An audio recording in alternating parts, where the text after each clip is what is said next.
ਬਿਸਮਿਲ੍ਲਾਹਿਰਰਹਿਮਾਨਿਰਰਹੀਮ अस्सलाम वालेकुम जी आਇਆਂ ਨੂੰ ਪੰਜਾਬੀ ਤਬਸਰੇ 'ਚ। ਅੱਜ ਸਾਡੇ ਨਾਲ ਭਾਈ ਇਜਾਜ਼ ਨੇ ਤੇ ਇਹਨਾਂ ਕੋਲ ਕੋਈ ਸਵਾਲ ਜਵਾਬ ਕਰਾਂਗੇ। ਸਪੈਸ਼ਲੀ ਕਾਫੀ ਅਰਸੇ ਤੋਂ ਮੇਰਾ ਇੱਕ ਸਵਾਲ ਸੀ ਤਾਮੀਰਾਤੀ ਕੰਮ ਦੇ ਵਿੱਚ, ਤੇ ਭਾਈ ਇਜਾਜ਼ ਦਾ ਕਾਫੀ ਤਜਰਬਾ ਹੈ। ਤੇ अस्सलाम वालेकुम ਇਜਾਜ਼ ਭਾਈ, ਕੀ ਹਾਲ ਜੇ? ਜੀ ਵਾਲੇਕੁਮ ਸਲਾਮ ਵਰਹਮਤੁल्लाह ਇਜਾਜ਼ ਵਬਰਕਾਤੁਹ। ਭਾਈ, ਤੁਹਾਡੇ ਕੋਲ ਕੋਈ ਅਗਾਹੀ ਲੈਣੀ ਹੈ ਕਿ ਤਾਮੀਰਾਤੀ ਕੰਮ ਦੇ ਬਾਰੇ 'ਚ। ਤੁਸੀਂ ਪਾਕਿਸਤਾਨ ਦੀ ਵੀ ਤਾਮੀਰਾਤਾਂ ਵੇਖੀਆਂ ਨੇ ਤੇ ਇੱਥੇ ਦੀਆਂ ਵੇਖੀਆਂ ਨੇ, ਕਿਹੜੀ ਜ਼ਿਆਦਾ ਅੱਛੀ ਹੈ ਤੇ ਬਿਹਤਰ ਹੈ? ਤੇ ਬੇਸਿਕਲੀ ਮੈਂ ਪੂਰਾ ਤੁਹਾਨੂੰ ਇਤਨਾ, ਮੈਂ ਕੋਈ ਬਿਲਡਰ ਨਹੀਂ ਆ। ਮੈਂ ਤੇ ਕੰਮ ਕਰਦੇ ਰਹੇ ਹਾਂ ਬਿਲਡਿੰਗ ਡਿਪਾਰਟਮੈਂਟ ਵਾਲਿਆਂ ਨਾਲ ਜਾਂ SCA ਸਕੂਲ ਅਥਾਰਟੀ ਦੇ ਨਾਲ। ਤੇ ਉਂਝ ਵੈਸੇ ਵੀ ਮਤਲਬ ਪ੍ਰਾਈਵੇਟ ਹਾਊਸਾਂ ਵਿੱਚ ਵੀ ਜਾਣ ਦਾ ਕਾਫੀ ਇਤਫਾਕ ਹੋਇਆ। ਤੇ ਮੇਰਾ ਕੋਈ ਬਿਲਡ ਕਰਨ ਦਾ ਜਾਂ ਉਹਦਾ ਕੋਈ ਐਕਸਪੀਰੀਅੰਸ ਤੇ ਨਹੀਂ ਹੈ ਇਤਨਾ, ਲੇਕਿਨ ਜੋ ਕੁਝ ਮੈਂ ਦੇਖਿਆ ਮੈਂ ਉਹਦੀ ਗੱਲ ਕਰਨਾ ਜੀ ਜੀ ਕਿ ਜਿਹੜਾ, ਚਲੋ ਇੱਥੇ ਹੀ ਮਿਸਾਲ ਤੁਹਾਨੂੰ ਦੇ ਦਿੰਦੇ ਹਾਂ। ਜਿੱਥੇ ਅਸੀਂ ਰਹਿੰਦੇ ਹਾਂ ਨਾ ਪਏ, ਜੀ ਜੀ ਉਹ 1892 ਦਾ ਘਰ ਬਣਿਆ ਜੀ, ਠੀਕ ਹੈ। 1892। ਤੇ ਇਹ ਪਿੱਛੇ ਜਦੋਂ ਫਲੱਡ ਆਇਆ, ਪਾਣੀ ਆਇਆ ਜਦੋਂ, ਤੇ ਉਦੋਂ ਉਹ ਬਾਈ ਚਾਂਸ ਹੀ ਸਾਰਾ ਅੰਦਰੋਂ ਖਰਾਬ ਹੋ ਗਿਆ ਤੇ ਉਹਨੂੰ ਰੈਨੋਵੇਟ ਕਰਨਾ ਪਿਆ। ਉਹ ਕੁਦਰਤੀ ਫਿਰ ਆਪੂ ਹੱਥਾਂ ਨਾਲ ਵੀ ਕੰਮ ਕਰਦੇ ਰਹੇ ਆ, ਬੰਦੇ ਵੀ ਲਾਏ ਸਨ। ਤੇ ਉੱਥੇ ਜੋ ਕੁਝ ਮੈਂ ਵੇਖਿਆ ਨਾ, ਉਹ ਮੈਂ ਕਿਹਾ ਵੀ 1800 ਦੇ ਵਿੱਚ ਅਗਰ ਇਹ ਘਰ, ਤੇ ਫਿਰ ਤੁਹਾਨੂੰ ਇੱਥੇ ਸਾਰਿਆਂ ਨੂੰ ਪਤਾ ਹੈ ਕੋਈ ਇੱਟਾਂ ਕੰਕਰੀਟ ਵਾਲੇ ਤਾਂ ਵੱਖਰੇ ਹੁੰਦੇ ਨੇ, ਲੇਕਿਨ ਜਿਹੜੇ ਸਸਤੇ ਆਮ ਮਕਾਨ, ਜਿਹੜੇ ਮਦਰ ਡਾਟਰ ਹਾਊਸ ਜਿਹਨੂੰ ਅਸੀਂ ਆਖਦੇ ਨਾ 2 ਸਟੋਰੀ ਜਾਂ 3 ਸਟੋਰੀ, ਉਹਨਾਂ ਦੀ ਫਾਊਂਡੇਸ਼ਨ ਮੈਂ ਪਹਿਲੀ ਵਾਰੀ ਵੇਖੀ ਖੁੱਲੀ। ਜਿਸ ਟਾਈਮ ਉਹਨਾਂ ਦੀ ਮੈਂ ਫਾਊਂਡੇਸ਼ਨ ਵੇਖੀ ਹੈ ਨਾ, ਇਹ ਹੁਣ ਤੇ ਸ਼ਟਰਿੰਗ ਦੂਸਰੀ ਤਰ੍ਹਾਂ ਦੀ ਕਰਦੇ ਨੇ, ਲੇਕਿਨ ਪਾਕਿਸਤਾਨ ਅਸੀਂ ਜਿਹੜਾ ਵੇਖਿਆ ਕਿ ਉਹ ਫੱਟੀਆਂ, ਜਿਹਨੂੰ ਪੰਜਾਬੀ 'ਚ ਪੱਖਰ ਆਖਦੇ ਆ, ਲਾ ਕੇ ਇਸ ਤਰ੍ਹਾਂ ਕਰਕੇ ਤੇ ਉਹ ਬਣਾਉਂਦੇ ਨੇ, ਉਹਦੀ ਸ਼ਟਰਿੰਗ ਕਰਦੇ ਨੇ। ਉਸ ਘਰ ਦੀ ਉਹ ਸ਼ਟਰਿੰਗ ਹੋਈ ਹੈ ਫੱਟੀਆਂ ਵਾਲੀ, ਜਿਹੜੀ ਮਾਰਦੇ ਆ ਪੱਥਰ ਦੇ ਨਾਲ, ਠੀਕ ਹੈ। ਉਹ 1892 ਦੇ ਵਿੱਚ ਬਣਿਆ ਘਰ, ਠੀਕ ਹੈ। ਉਹਦੀ ਮਜ਼ਬੂਤੀ ਦਾ ਸਭ ਤੋਂ ਵੱਡਾ ਰਾਜ਼ ਉਹਦਾ ਇਹ ਆ ਕਿ ਉਹਦੀ ਫਾਊਂਡੇਸ਼ਨ ਜਿਹੜੀ ਹੈ ਨਾ, ਉਹਨਾਂ ਨੇ ਇਤਨੀ ਕੁ ਪੱਕੀ ਬਣਾਈ ਹੈ ਕਿ ਅਗਰ ਜੇ ਅਸੀਂ ਆਪਣੇ ਮੁਲਕ ਦੇ ਨਾਲ ਉਹਨੂੰ ਕੰਪੇਅਰ ਕਰੀਏ ਨਾ, ਤੇ ਉਹਦੇ ਤੇ ਤੁਸੀਂ 6-7 ਫਲੋਰੀ ਬਿਲਡਿੰਗ ਵੀ ਬਣਾ ਸਕਦੇ ਹੋ।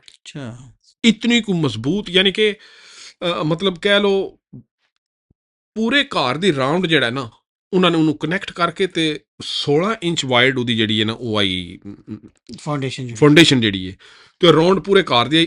ਬਾਜ਼ਾਰ ਨਜ਼ਰ ਆ ਸੀ, ਇਸ ਤੋਂ ਹੋਰ ਵੀ ਥੱਲੇ ਹੋ ਸਕਦੀ ਹੈ ਜਾਂ ਕਿਸੇ ਜਗ੍ਹਾ ਤੇ ਸ਼ਾਇਦ ਇਸ ਮਤਲਬ ਅੰਡਰਗਰਾਉਂਡ ਜਿਹੜੀ ਹੈ ਉਹ ਅਪਰ ਲੈਵਲ ਸੀ ਨਾ, ਡਾਊਨ ਬਿਲੋ ਹਾਈ ਵੀ ਹੋ ਸਕਦੀ ਹੈ, ਵੱਧ ਵੀ ਸਕਦੀ ਹੈ। ਜਾਂ ਇਹ ਤਕਰੀਬਨ 4 ਫੁੱਟ ਫਲੋਰ ਜਿਹੜਾ ਨਾ, ਉਹ ਉੱਚਾ ਗਰਾਊਂਡ ਤੋਂ ਔਰ ਚੌੜਾ ਸੀ ਕਿ 16 ਇੰਚ ਸੀ, 16 ਇੰਚ ਚੌੜਾ ਸੀ ਉਹਦੀ ਸਾਰਿਆਂ ਨੂੰ ਮਜ਼ਬੂਤੀ। ਤੇ ਮੈਂ ਇਹ ਆਖਦਾ ਹਾਂ, ਜਿਹੜੇ ਮਕਾਨ ਇੱਥੇ ਬਣੇ ਨੇ, ਉੱਤੇ ਤੁਹਾਨੂੰ ਪਤਾ ਲੱਕੜੀ ਦਾ ਮਕਾਨ ਬਣਿਆ ਸਾਰਾ ਸਟਰਕਚਰ, ਤੇ ਫਿਰ ਕਵਰ ਸਾਡੇ ਆਪਣੇ। ਹੁਣ ਅਸੀਂ ਤੇ ਇੱਕ ਇਹਦੇ ਤੇ ਗੱਲ ਹੀ ਕਰ ਸਕਦੇ ਹਾਂ, ਜਾਂ ਜੋ ਵੇਖਿਆ ਉਹ ਹੀ ਦੱਸ ਸਕਦੇ ਹਾਂ। ਲੇਕਿਨ ਅਗਰ ਗੌਰਮੈਂਟ ਲੈਵਲ ਤੇ ਅਗਰ ਕੋਈ ਚੀਜ਼ ਨੂੰ ਦੇਖਿਆ ਜਾਏ ਸਾਡੇ ਮੁਲਕ, ਤੇ ਵੇਖਣ ਵਿੱਚ ਆਈਏ ਵੀ ਜਾ ਕੇ ਆਪੂ ਵੇਖਿਆ ਵੀ ਇਹ ਮਕਾਨ ਪਿੱਛੇ ਜੇ ਬਣੇ ਵੀ ਨੇ, ਉਹ ਉੱਥੇ ਵੀ ਵੇਖਿਆ, ਉੱਥੇ ਆਈਏ ਵੀ ਆਖਦੇ ਨੇ ਪੁਰਾਣੀਆਂ ਇੱਟਾਂ ਕੁੱਟ ਕੇ ਨਾ ਥੱਲੇ ਪਾ ਕੇ, ਤੇ 2-3 ਬੋਰੀਆਂ ਸੀਮੈਂਟ ਦੀਆਂ ਸੱਟੋ, ਤੇ ਚਲੋ ਜੀ ਮਕਾਨ ਬਣਾਉਣਾ ਸ਼ੁਰੂ ਕਰ ਦਿਓ, ਹੈ ਜੀ।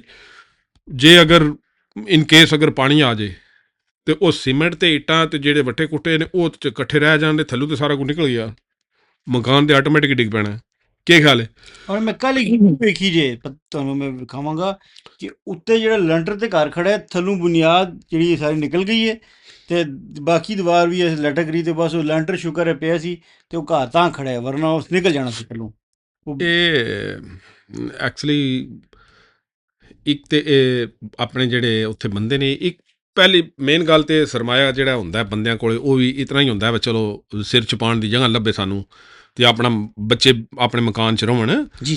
ਤੇ ਅਗਰ ਜਿਨ੍ਹਾਂ ਕੋਲ ਪੈਸੇ ਨੇ, ਜਾਂ ਕੋਈ ਗੌਰਮੈਂਟ ਜਿਹੜੀ ਰੈਗੂਲੇਸ਼ਨ ਕੋਈ ਕਰੇ ਨਾ, ਬਣਾਵੇ ਕੋਈ ਇਸ ਤਰ੍ਹਾਂ ਦਾ ਮਕਾਨ ਜਿਹੜਾ ਉਹ ਬਣਾਉਣਾ ਚਾਹੀਦਾ, ਤੇ ਉਹਦੇ ਉੱਤੇ ਫਿਰ ਭਾਵੇਂ ਜੋ ਕੁਝ ਵੀ ਹੋਵੇ। ਉਹ ਗੱਲ ਤੁਹਾਡੀ ਟੋਕਣ ਹੁੰਦੀ, ਦੇਖੋ ਗਵਰਨਮੈਂਟ ਦੀ ਰੈਗੂਲੇਸ਼ਨ ਤਾਂ ਆਬਵੀਅਸਲੀ ਹੋਣਗੀਆਂ।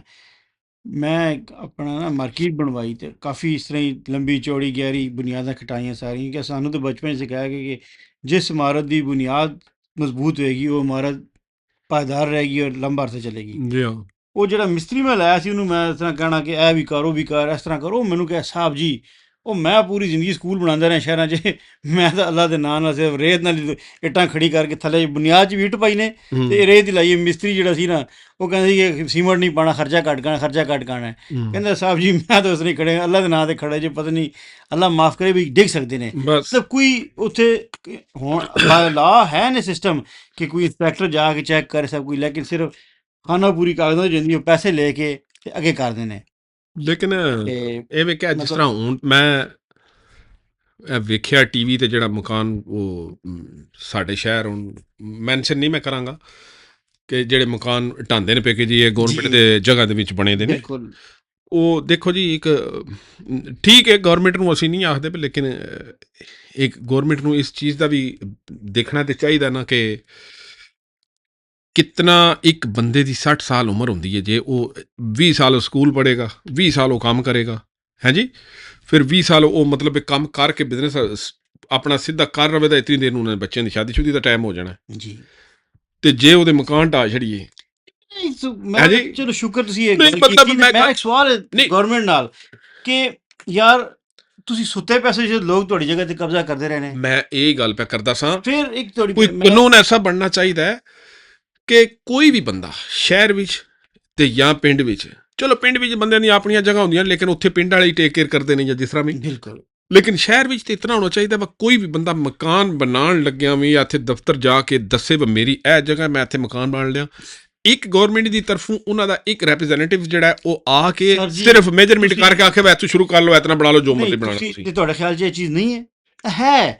ਉਹ ਪੈਸੇ ਲੈ ਕੇ ਕਾਗਜ਼ਾਂ 'ਚ ਸਾਰਾ ਕੁਝ ਕੰਪਲੀਟ ਕਰ ਦਿੰਦੇ ਨੇ। ਲੇਕਿਨ ਇਹ ਤੁਸੀਂ ਸਮਝੋ ਨਾ ਕਿ ਕੋਈ ਇੱਥੇ ਰੂਲ ਰੈਗੂਲੇਸ਼ਨ ਨਹੀਂ ਨੇ, ਐਵਰੀਥਿੰਗ ਇਜ਼ देयर। ਹੁਣ ਕਰਾਚੀ 'ਚ ਅੱਗ ਲੱਗੀ ਰਹੀ ਇਤਨੇ ਦਿਨ। ਜੀ ਹਾਂ, ਮਤਲਬ ਥਿੰਕ ਅਬਾਊਟ ਇਟ ਕਿ ਇੱਕ ਚੀਜ਼ ਇੱਥੇ ਸਭ ਕੁਝ ਗੱਤਾ ਹੈ, ਰਾਈਟ ਹੈ ਨਾ? ਜੀ ਜੀ ਤੁਸੀਂ ਕੰਮ ਕੰਸਟਰਕਸ਼ਨ ਵਿੱਚ ਜੀ ਬਿਹਤਰ ਜੀ ਜਾਣਦੇ, ਬਿਲਕੁਲ। ਲੱਕੜੀ ਜਾਂ ਗੱਤਾ ਹੈ, ਇੱਥੇ ਅੱਗ ਲੱਗ ਜਾਏ ਤੇ ਇਹ ਕੁਝ ਮੈਕਸੀਮਮ ਅੱਧਾ ਘੰਟਾ 1 ਘੰਟੇ 'ਚ ਕੰਟਰੋਲ ਪਾ ਦਿੰਦੇ, ਜਿਤਨਾ ਮਰਜ਼ੀ ਅੱਗ ਲੱਗੇ। ਉਹ ਉੱਥੇ ਸੀਮਟ ਸਰੀਏ ਦੇ ਵਿੱਚ ਅੱਗ ਲੱਗੀ ਰਹੀ 34 ਘੰਟੇ। ਮੈਂ ਸੁਣਿਆ ਕਿ 34 ਘੰਟੇ ਅੱਗ ਲੱਗੀ ਰਹੀ ਹੈ। 2-2.5 ਘੰਟੇ ਮਿੰਨਤਾਂ ਹੀ ਕਰਦੇ ਰਹੇ ਨੇ ਕਿ ਯਾਰ ਫਾਇਰ ਬ੍ਰਿਗੇਡ ਭੇਜੋ, ਫਾਇਰ ਬ੍ਰਿਗੇਡ ਭੇਜੋ, ਫਾਇਰ ਬ੍ਰਿਗੇਡ ਭੇਜੋ। ਫਾਇਰ ਬ੍ਰਿਗੇਡ ਤੱਕ ਨਹੀਂ ਪਹੁੰਚ ਸਕੀ ਉੱਥੇ। ਫਿਰ ਇੱਕ ਸੀਮਟ ਦੇ ਸਰੀਏ ਨੂੰ 34 ਘੰਟੇ ਕਿਸ ਤਰ੍ਹਾਂ ਰਹਿ ਸਕਦੀ ਹੈ? ਲੇਕਿਨ ਮੇਰਾ ਸਵਾਲ ਹੈ। ਪਰ ਉਹ ਛੱਡੋ ਪਰੇ, ਫਿਰ ਪੰਜਾਬ 'ਤੇ ਆ ਜਾਂਦੇ ਆ। ਛੱਡੋ ਪਰੇ ਕਰਾਚੀ ਅਤੇ ਸਿੰਧ ਜਾਣਾ, ਅਤੇ ਅਸੀਂ ਤਾਂ ਪੰਜਾਬ ਦੀ ਫਿਲਹਾਲ ਗੱਲ ਕਰੀਏ ਨਾ। ਜਿਹੜਾ ਇਹਨਾਂ ਨੇ ਪੰਜਾਬ 'ਚ ਕੀਤਾ ਯਾਰ, ਤੁਸੀਂ ਮਿਸਾਲ ਦੇ ਤੌਰ 'ਤੇ ਇਹ ਗਵਰਨਮੈਂਟ ਦੀ ਜਗ੍ਹਾ ਹੈ, ਇਹਦਾ ਰੇਟ 10 ਲੱਖ ਤੋਂ ਹੈ ਨਾ, ਤੁਸੀਂ ਬੰਦੇ ਕੋਲ 20 ਲੱਖ ਦੇ ਪੈਸੇ ਲੈ ਲਓ ਜੀ, ਲੇਕਿਨ ਉਹਨੂੰ ਲੀਗਲ ਕਰ ਦਿਓ। ਅਤੇ ਜਿਹੜਾ ਰਸਤਾ ਛੋਟਾ ਰਹਿ ਗਿਆ ਨਾ, ਬਜਾਏ ਕਿ 2 ਵੇ ਦੇ 1 ਵੇ ਸਟਰੀਟ ਕਰ ਦਿਓ। ਜੀ ਤੁਸੀਂ ਕਿਹੜਾ ਉੱਥੇ ਹਵਾਈ ਜਹਾਜ਼ ਲਗਾਉਣੇ ਨੇ, ਅਤੇ 1 ਵੇ ਸਟਰੀਟਾਂ ਕਰ ਦਿਓ ਐਂਡ ਮਸਲੇ ਨੂੰ ਹੱਲ ਕਰ ਦਿਓ। ਬਜਾਏ ਕਿ ਹਰ ਇੱਕ ਚੀਜ਼ ਤੁਸੀਂ ਗਰੀਬ ਮੁਲਕ ਹੋ, ਗਰੀਬਾਂ ਨੂੰ ਹੀ ਤੁਸੀਂ ਮਸਮਾਰ ਕਰਦਾ, ਹਰ ਚੀਜ਼ ਖਤਮ ਕਰਦੀ ਹੈ, ਅਤੇ ਕੀ ਹੋਏਗਾ ਐਂਡ ਆਫ ਦਾ ਡੇ? ਨਹੀਂ ਜੀ, ਇਹ ਤੇ ਮੈਂ ਦੱਸਣਾ ਪਿਆ, ਇਹ ਖਸਾਰਾ ਹੀ ਖਸਾਰਾ ਹੈ। ਔਰ ਆਪਣੀ ਆਵਾਮ ਸ਼ੋ ਦੀ ਜਿਹੜੀ, ਇਹ ਮੈਂ ਤੁਹਾਨੂੰ ਅੱਗੇ ਦੱਸਣਾ ਪਿਆ, ਇੱਕ ਬੰਦੇ ਅੱਜ ਕੱਲ੍ਹ ਏਜ ਵਾਈਜ਼ ਅਗਰ ਦੇਖਿਆ ਜਾਏ ਤੇ ਐਵਰੇਜ ਜਿਹੜੀ ਉਹ 60 65 70 ਕੋਈ ਹੈ ਜੇ, ਮਤਲਬ ਕੋਈ ਅੱਛਾ ਸਿਹਤਮੰਦ ਹੈ ਤੂੰ ਅਸੀਂ ਤੇ ਪਹੁੰਚ ਜਾਏਦਾ। ਤੇ ਇਤਨੇ ਦੇਰ ਵਿੱਚ ਆਪਣਾ ਬਿਜ਼ਨਸ ਸਟੈਬਲਿਸ਼ ਕਰਨਾ ਜਾਂ ਬੱਚਿਆਂ ਦੀ ਹੈਲਪ ਕਰਨੀ, ਉਹਨਾਂ ਦੀਆਂ ਸ਼ਾਦੀਆਂ ਕਰਨੀਆਂ, ਜਿਹੜਾ ਆਪਣਾ ਸ਼ਾਦੀ ਕਰਨ ਦਾ ਸਿਸਟਮ ਹੈ ਪਾਕਿਸਤਾਨ, ਅਗਰ ਉਹਦੇ ਜਾਈਏ ਤੁਹਾਨੂੰ ਪਤਾ ਖਰਚਾ ਢੇਰ ਸਾਰਾ ਕਰਨਾ ਪੈ ਜਾਂਦਾ। ਬਿਲਕੁਲ। ਕੀ ਖਿਆਲ ਹੈ? ਇਹ ਇੱਕ ਅਲੱਗਾ ਟੌਪਿਕ ਸ਼ੁਰੂ ਹੋ ਜਾਂਦਾ ਹੈ ਅਗਰ ਇਸ ਪਾਸੇ ਜਾਈਏ। ਮੈਂ ਟੌਪਿਕ ਦਈਏ, ਮੈਂ ਤੁਹਾਨੂੰ ਇਹ ਪੁੱਛਿਆ ਕਿ ਇੱਥੇ ਦੀ ਤਾਮੀਰਾਤ, ਮੈਂ ਆਪਣਾ ਘਰ ਪਾਕਿਸਤਾਨ ਬਣਾਉਣਾ ਚਾਹੁੰਦਾ ਮਿਸਾਲ ਤੌਰ 'ਤੇ। ਜੀ ਹਾਂ, ਮੈਂ ਇੱਥੇ ਦੇ ਸਟਰਕਚਰ ਨੂੰ ਪਸੰਦ ਕਰਦਾ ਵਾਂ। ਕੰਮ ਇਹ ਕਿਉਂਕਿ ਮਜ਼ਬੂਤ ਵੀ ਹੈ, ਜੀ ਜੀ ਪਾਇਦਾਰ ਵੀ, ਜਲਦੀ ਬਣ ਜਾਂਦਾ ਹੈ। ਜੀ ਬਿਲਕੁਲ। ਮੇਰੇ ਆਈ ਡੋਂਟ ਨੋ ਅਬਾਊਟ ਖਰਚਾ ਘੱਟ ਹੈਗਾ, ਮੇਰੇ ਖਿਆਲ 'ਚ ਤਾਂ ਘੱਟ ਹੈਗਾ, ਪਰ ਇਹਦੇ ਬਾਰੇ ਬਾਅਦ 'ਚ ਗੱਲ ਕਰਾਂਗੇ। ਤੁਹਾਡੇ ਖਿਆਲ 'ਚ ਇਹ ਜਿਹੜਾ ਸਟਰਕਚਰ ਹੈ, ਇਹ ਆਇਆ ਪਾਕਿਸਤਾਨ 'ਚ ਕਾਮਯਾਬ ਹੈ ਕਿ ਨਹੀਂ ਹੈ? ਇਹ ਦੁਨੀਆ ਤੁਸੀਂ ਮੈਂ ਸਮਝਦਾ ਹੋ ਸਕਦਾ ਕਿ ਤੁਸੀਂ ਦੱਸੋ ਕਿ ਤੁਸੀਂ ਇਹਦਾ ਤਜਰਬਾ ਰੱਖਦੇ ਹੋ ਨਾ। ਜੀ ਜੀ ਮੈਂ ਉਹੀ ਮੈਂ ਅੱਗੇ ਵੀ ਗੱਲ ਕੀਤੀ ਹੈ, ਬਲਕਿ ਕਹਾਂਗਾ ਕਿ ਮੈਂ ਅੱਗੇ ਵੀ ਅਰਜ਼ ਕੀਤੀ ਹੈ ਕਿ ਮੈਂ ਇਤਨਾ ਜ਼ਿਆਦਾ ਕਲੋਜ਼ ਤੇ ਨਹੀਂ ਰਿਹਾ, ਲੇਕਿਨ ਮੈਂ ਵੇਖਿਆ ਕਾਫੀ ਕੋਈ ਹੈ। ਜੀ ਜੀ। ਇੱਕ ਕੰਸਟਰਕਸ਼ਨ ਦੇ ਨਾਲ ਬੰਦਿਆਂ ਦੇ ਨਾਲ ਜਾਣ ਕੇ, ਜਾਂ ਘਰਾਂ ਦੇ ਵਿੱਚ ਕੰਮ ਕਰਨ ਵਾਸਤੇ ਵੀ ਅਸੀਂ, ਮਤਲਬ ਜੇ ਅਗਰ ਕਿਸੇ ਦਾ ਕੰਮ ਕਰਨ ਜਾਂਦੇ ਹਾਂ ਤਾਂ ਫਿਰ ਵੀ ਉਹ ਵੇਖੀਦਾ ਕਿ ਕੀ ਫਾਊਂਡੇਸ਼ਨ ਵਗੈਰਾ ਜਾਂ ਕਿਸ ਤਰ੍ਹਾਂ ਬਿਲਡ ਹੋਏ ਨੇ। ਇਹ ਜਿਹੜੀ ਫਾਊਂਡੇਸ਼ਨ ਮੈਂ ਤੁਹਾਨੂੰ ਦੱਸਣਾ ਪਿਆ, ਇਹ ਦੁਨੀਆ ਦੇ ਕਿਸੇ ਵੀ ਹਿੱਸੇ ਵਿੱਚ ਵੀ ਇਹਨੂੰ ਕੀਤਾ ਜਾਏ ਜਿਸ ਤਰ੍ਹਾਂ ਦੀ ਇਹਨਾਂ ਬਣਾਈ ਹੁੰਦੀ ਹੈ। ਚਲੋ ਫਾਊਂਡੇਸ਼ਨ ਉੱਤੇ ਚਲੇਗੀ, ਪਹਿਲਾਂ ਜਿਹੜਾ ਸਟਰਕਚਰ ਖੜਾ ਕਰਦੇ ਨੇ ਜੀ ਜੀ, ਉਹ ਵੀ ਉੱਥੇ ਕਾਮਯਾਬ ਨੇ। ਉਸ ਮੌਸਮ ਵੇਖ ਲਓ, ਜ਼ਲਜ਼ਲੇ ਵੇਖ ਲਓ, ਹਰ ਚੀਜ਼ ਵਿੱਚ ਪਾਉਣਾ ਨਾ, ਜਿਸ ਇਨਵਾਇਰਮੈਂਟ ਜਿਸ ਉੱਤੇ ਰਹਿ ਰਹੇ ਹਾਂ, ਜਿਸ ਮਾਹੌਲ ਦੇ ਵਿੱਚ ਰਹਿ ਰਹੇ ਹਾਂ, ਇਹ ਉਸ ਮਾਹੌਲ ਦੇ ਵਿੱਚ ਕਾਮਯਾਬ ਹੈ ਕਿ ਨਹੀਂ ਹੈ?